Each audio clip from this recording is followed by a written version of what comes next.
Eddie, it's great to see you. You're looking well. How are you? Yeah, fine.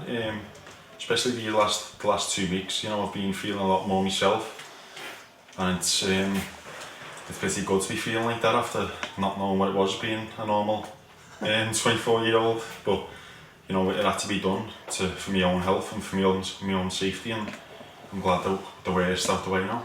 You've had the surgery, you've had the chemotherapy. So where exactly are you in the rehabilitation? Just recovery.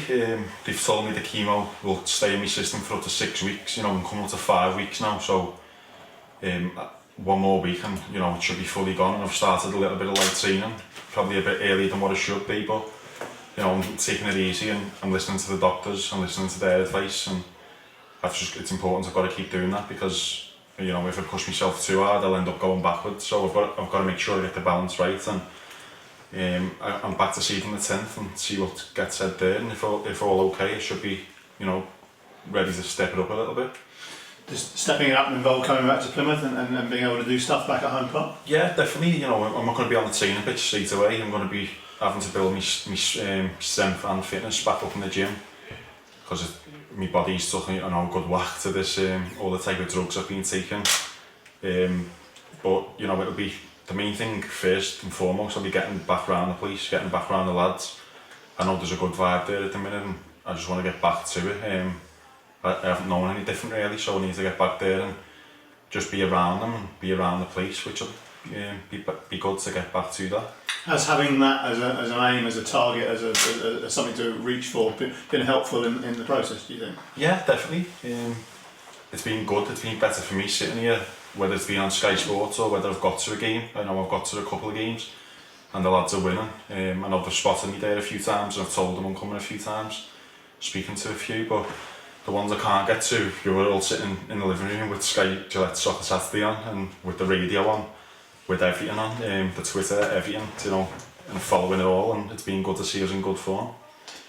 From what you're saying, there's no actual hard and fast time scale for when you might be back in training, then full training, then playing, but there are going to be little waypoints along the way, are there? Little targets that you're going to... Yeah, there's going to be, and I'll find all that out and talk about it the 10th of this month, when I go into Derriford Hospital and see the oncologist and see the nurses.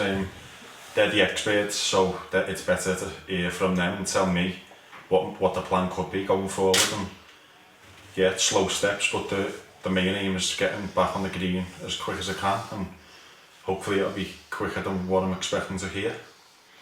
Can we go back to the beginning then? When did you first have an inkling that something might not be quite right? With the cancer and stuff? Yeah. I first seen a doctor over it. It was after the Oldham game. I think it was the 23rd, before Christmas. Yeah, I seen a doctor after that game. What it was, I found a lump about a month beforehand, sometime in November. And, in the testicle? Yeah, in the testicle, yeah. And I thought nothing of it. My brother had one in the past. It only ended up being a cyst. So he was just saying, it could just be that. But it seemed to be getting bigger and a lot more shooting pains. And when that was happening, I thought, I've got to go and get this seen to. And then I was coming home from training and I found myself napping on the couch and that. I just thought that's normal. Our training's pretty intense. We work hard. But when it kept happening, coming home after training and sleeping, I found myself just reading a book and dozing off. I thought, this isn't me. So I thought, I spoke to my family and got it checked out, and lucky enough I did, because I caught it at a pretty early stage, but it was they said it was one of the most aggressive tumours, so I'm pretty lucky really that I weren't afraid to go and speak to someone, and I hope anyone who's listening or is heard or followed me through this does that, because it can save their life. Did you have it checked out locally or at Plymouth? Or? Yeah, Plymouth. I seen our club doctor after the Oldham game, and it was pretty tough to tell because we just come in from the cold and playing a game and adrenaline's pumping. So he organised me an ultrasound scan for Nuffield. So when I got that done after the Walsall game, New Year's Day, I got that done that week and got told on the Wednesday before the Bury game that it was cancer. We sat down, myself, the doctor, Paul, the physio, and Derek Adams, the manager. So we had a good chat. Well, not a good chat. We had a chat for an hour on the Wednesday. You know, got told what it was, got spoke through about what it was, what I could be expecting, what not to expect, and you know, they were great with me. He was spot on. They said if I need to go home tonight, he'll sort me to go home tonight to be with my family and that. But you know, I thought it was the best time to speak to the family and tell them I was going to carry on as normal, because you know, anyone who knows me knows I don't like being the centre of attention. I don't like being all the fuss and stuff. That's just the way I am. I spoke with the manager. I thought we'll keep it between us, and we'll tell the lads when it's time to go and get surgery, and till it's time I can't play no more. And that's what we done, and I wouldn't have changed it any other way. Maybe talk a bit about that in a minute, but can you recall what you felt or what you thought when you had the news confirmed to you? I mean, you're a 24-year-old, you're a big, strong, athletic young man. Was there a sort of a feeling, this can't happen to me, it shouldn't happen to me?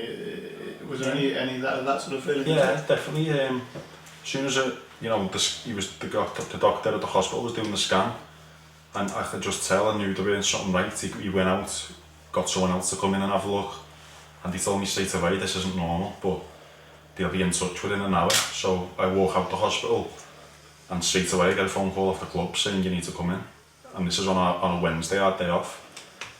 So I was just got in my car driving into the ground, didn't think nothing of it, and got there, and it was our doctor, Paul Giles, who's been brilliant with me. He's looked after me really well, and he just said, look, the hospital have been on it, this come back, it's a tumour, you've been diagnosed with testicular cancer. And I didn't know how to take it. I was just like, I didn't get upset, I didn't know what to do. It just hit me, and I just thought, no, that's not true. That can't be what you're talking about. And anyway, it was. But the hardest thing for me after that was getting on the phone to the family and telling them back down here. You know, I spoke with the manager and Paul, the physio, as well. I thought it was stupid at the time, but I thought, is there any way I can carry on and not tell the family? Because, you know, I knew it was only going to upset them. But they had plans to come down anyway on the Friday to see the very game, which they done so, and we had a good talk, and you know, I think them seeing me strong made them a bit stronger and got through it better, because if they'd seen me upset, you know, they're going to be upset, and it's going to be hard for us all. But I managed to keep my head straight and lock it away and just carry on as normal. You're a big family man, you kindly invited us to your family home here where you're having a lovely family Easter. Was their support, I mean, probably goes without saying, their support has been hugely beneficial for you? Yeah, definitely. You know, I never really see them upset. They're a pretty strong bunch, but I had to tell them on the phone that it was a tumour. You know, the phone just went dead. They didn't know what to do, didn't know what to say, and that's the bit I got upset over. It weren't more so what I'd been told myself. It was me having to tell them. I thought, you know, I don't see them upset, so it really hit me a bit. But you know, we got through it. I think they might have struggled that night. Don't get me wrong, they've struggled through a lot of it. The son's been diagnosed, but I think when he got to see me and seeing how strong I was being, and to see me just getting on with it, I think that helped him a real lot. You said that the manager was in right at the very beginning of the thing. What was his reaction? What did he tell you? What was his nature of his support? You know, it was in the room. Myself, the manager, were in the room with the physio and the doctor. And the manager went there at first. We were on our day off, so we had to call him to come in. I remember me sitting in there, and the doctors called him, said, "Do you mind coming in? We need to have a chat about Ryan Edwards." So I don't know what had been going through the manager's head, whether, you know, we joked about it, he might have thought I'd failed the drug test or anything like that. But no, he come in, and, you know, Paul Giles, the club doctor, being as good as he has with me, he said, "Do you want to tell him, or shall I?" And I just said, "You're better off, you know all the detail better." And I could see in the gaffer's face, he was devastated, obviously, as he would be if it was anyone. One of his players getting told such bad news, but he was just great. He was, you know, he's been on the phone a lot, we've texted a lot, we've been on the other end of the phone to each other, and He was shocked, but he's been great. His support's been outstanding, as of all the lads, as of all the fans and everyone in football. Initially, I think you wanted to play on even until the end of the season. I think you said at the time that obviously wasn't going to be possible. I mean, how did that sort of part of the journey unfold? Yeah, well, one of the first things I got told was, you're not going to play for 6 months. It could be up to 6 months. So that's when I panicked a bit. That hit me more than you've been diagnosed with cancer. That hit me more, yeah. I thought we were on a good little run at the time. I think we were 9 unbeaten and things were starting to, as you've seen now, we were starting to climb up the table. And I just wanted to carry on being a part of it. But yeah, getting told, you're not going to play for 6 months. I've been pretty lucky with injuries and stuff like that in the past, and the longest I've ever missed is like 2 weeks or something. So, getting told you're not going to play for 6 months and stuff like that is pretty damaging to yourself. But I asked the question, could the surgery be put back till the summer? I'd rather miss my summer than miss my football, but that wasn't the case. So, when the experts are telling you need to get this done, it's pretty aggressive for your own health and safety. There's nothing you can do. You've got to listen to them and do as they say, really. You did play on just a little bit. In fact, your last game before you went off for surgery was Doncaster game where you scored. I mean, that not only playing but contributing to the game. I mean, that shows a tremendous, you've referred to it before, strength of character. I mean, how do you even approach playing a game of football when you know you've got that hanging over you? I mean, it seems incredible. That's been the big thing everyone said that they couldn't have done, but as I've just said to you then, I think, I'd rather miss me summer than me football and anything else. And I just thought I'll put it away, I'll lock it away, and as best as I can and carry on playing until I can't. I played the Berry game, when I found out on a Wednesday, and I probably played my best game then. And then we kept it quiet, and I had a few appointments the week after for blood tests and stuff like that. And we travelled to Doncaster on the Friday, played the Saturday, and I knew going to the Doncaster game, to be honest, that was my last game. So if anything affected me, it was a little bit in the dressing room before the match, knowing that could be my last game till next season. And my head probably wasn't right, to be honest, going into that game, but lucky enough it went pretty well. We got a good point and I scored. But I definitely wouldn't change it if it happened again. I definitely wouldn't change it. I think it was the right thing to do. When me and the manager spoke, we said about keeping it to ourselves and don't tell the lads, because myself, if it was someone else, you wouldn't know what to say. You wouldn't know how to react around someone who's had such bad news, and that's why we kept it like that. And we'd said we'd tell the lads, when I can't play, because obviously they've got to know then. When did you tell them? Did you tell them after the Doncaster game? No, I told them. It was actually Derek, the manager, who told them on the Thursday after. So the Thursday before the Wigan game, that was my day of my surgery. So I went into hospital that morning, and the manager told them in a meeting that day. And I was glad to make it to that game Saturday. I was in hospital for all day Thursday. Surgery went well, and it was just about recovering for it, that night, and hopefully it all went well, which it did, and I managed to get there. So how hard was it to keep it from the lads? Because you would have been training with them, you would have been going to games with them. Some of the games, Doncaster's a long away trip. Keeping that to yourself when you're on the coach hat, was that hard to do that? Yeah, it was. I'm not going to lie, it was hard. You're talking, you plan things, you're going to do this, that, team bonding and stuff or whatever, you're going to do this next week, and just whatever, just general chat, and you're agreeing to stuff you won't be able to do, or you're talking about stuff you may as well not talk about because you're not going to be there. So, you're lying to the lads for, or whatever, you know what I mean? It's hard, but it was the best thing to do at the time, if I was to tell them on the bus, so I've been diagnosed with this, they wouldn't know what to say, you wouldn't know what to do. So, and also it could affect the way, the spirit in the camp at the time. We were on a good run, and we didn't want nothing to get in the way of that, and I think the manager went with it brilliantly, the way he's dealt with it, and the way he went out and told the people. Did any of the lads realise something was up? Did anyone get a little inkling that maybe Yeah, because during that week before surgery on the Monday onwards, I was speaking to the physio a lot quietly and the doctor, and I was going out leaving training a bit early to go and get blood tests and stuff. So the lads started asking, what's going on here? Why do you keep speaking to the phys and that? And I just said, oh, I haven't been feeling well, which, you know, it might sound bad, but it was the best thing to do, and keep the lads away from it as long as we could until it was right for them to find out.